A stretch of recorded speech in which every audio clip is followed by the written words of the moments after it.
On est aujourd'hui au Théâtre du Rond-Point et on organise un grand oral avec les porte-paroles des plus grands candidats à l'élection présidentielle. L'idée, c'est de faire que la lutte contre l'extrême pauvreté et les inégalités mondiales soit un thème de cette campagne.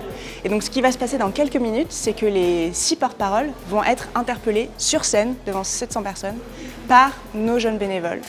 Nous abordons l'enjeu du financement de l'aide au développement, de la lutte contre les inégalités mondiales, de l'accès aux vaccins et l'accès aux soins. La question du réchauffement climatique et les crises en général qui touchent aujourd'hui le monde et les répercussions de ces crises sur les pays les plus pauvres.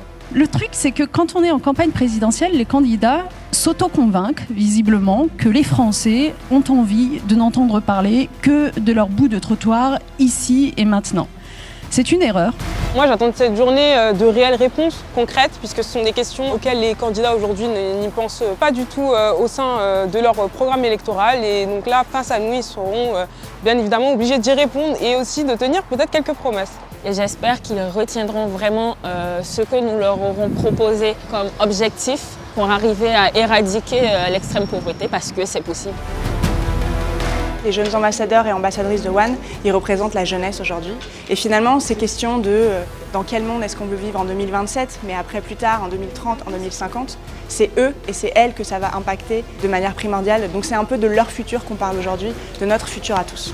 En tant que jeunes, on a un impact à mener pour l'avenir et One est une ONG qui vise à la solidarité internationale, qui sont des valeurs dans lesquelles je me retrouve beaucoup. C'est la lutte contre les inégalités qui est un point important dans la vie de tous les jours, puisque ça touche absolument tout le monde. Et donc s'assurer chacun que tous, peu importe là où ils vivent, puissent vivre dignement.